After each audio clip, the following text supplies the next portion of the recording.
Hello viewers, আশা করি ভালো আছো। প্রতিবার এনে আপনার সামনে নতুন আরেকটি ভিডিও নিয়ে চলে আসলাম।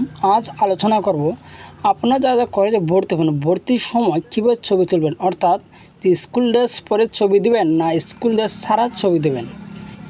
এই বিষয় যদি কলেজে ভর্তির আগে যদি জেনে না নিন, তাহলে কিন্তু পরে কিন্তু একটা ভোগান্তির মধ্যে পড়বে। ঠিক আছে, অনেকে ভর্তির সময় ভর্তি রুমে ছবি নিয়ে যায়, অনেক ছবি কিন্তু তারা রিসিভ করে না। ঠিক আছে, আজকে এই নিয়ে আলোচনা করব। তার আগে বলে নিই, আপনি যদি এই চ্যানেল নতুন হয়ে থাকেন, তো আপনার সাথে রিকোয়েস্ট থাকবে যে এই ধরনের নিত্য নতুন সবার আগে পাওয়ার জন্য অবশ্যই চ্যানেলটি সাবস্ক্রাইব করে পাশে থাকুন।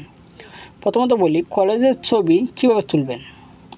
অনেকে কিন্তু যে পাশের যে ব্যাকগ্রাউন্ডটা অনেকে কিন্তু অনেকভাবে দেয়, আবার অনেকে কিন্তু সেলফি ছবি থেকে তুলে কিন্তু তারা ছবিটা দিয়ে দেয় কলেজে। ঠিক আছে, এবং ছবিটা কতটুকু গুরুত্বপূর্ণ আপনার প্রথম দিন কলেজে ভর্তি ছবিটা তুলবেন, কিন্তু যে আমরা পাসপোর্ট সাইজ জানি, কিন্তু অনেকে আছে স্কুল ড্রেস পরে দেবেন না স্কুল ড্রেস ছাড়া দেবেন। এই নিয়ে যদি সঠিক যে মতটা, সেটা হচ্ছে যে আপনি যে কলেজে ভর্তি হবেন সেই কলেজে কিন্তু একটা নোটিশ প্রকাশিত হবে যে কী কী জমা নেবে এবং কীভাবে নেবে। ঠিক আছে, এই ধরনের নোটিশের মধ্যে কিন্তু উল্লেখ করা থাকে, অনেক কলেজে কিন্তু উল্লেখ করা থাকে যে স্কুল ড্রেস পরে ছবি দেওয়া লাগবে। ঠিক আছে, আবার অনেক এই যে নোটিশে কিন্তু লেখা থাকে যে শুধু ছবি লাগবে। যে কলেজে যে স্কুল ড্রেস পরার ছবি লাগবে উল্লেখ করা থাকবে, তাদের কলেজে কিন্তু অবশ্যই স্কুল ড্রেস পরার ছবি দেওয়া লাগবে। আর যদি আপনার স্কুল ড্রেস পরার ছবি উল্লেখ না থাকে, আপনি যে কলেজে চান্স পেয়েছেন সেই কলেজে, তাহলে কিন্তু আপনি স্কুল ড্রেস ছাড়া ছবি দিলে কিন্তু চলবে। ঠিক আছে, তারপর বলি যে আপনি যে ছবিটা দেবেন, ছবিটা আসলে কত গুরুত্বপূর্ণ কলেজে।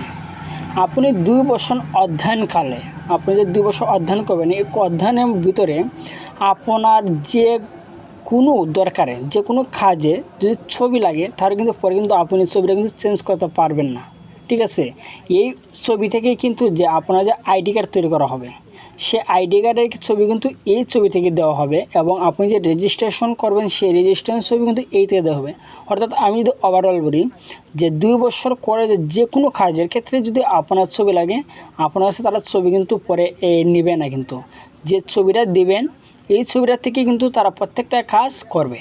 তা আমি বলবো যে ছবিটা আপনি দেন না কেন, যদি আপনার কলেজে ভর্তির সময় যে নোটিশটা হবে সেই নোটিশে যদি স্কুল ড্রেস পরার ছবি চায়, তা ভালো একটা স্কুল ড্রেস পরা একটা ছবি দেবেন, কারণ এই ছবি থেকে আপনার কিন্তু আইডি কার্ড তৈরি করা হবে।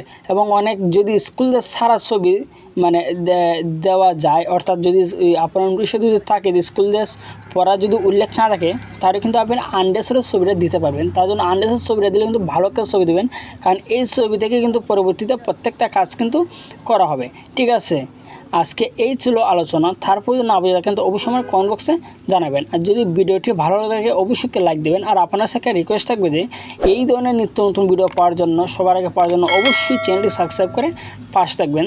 ধন্যবাদ, দেখা হবে অন্য কোনো ভিডিওতে।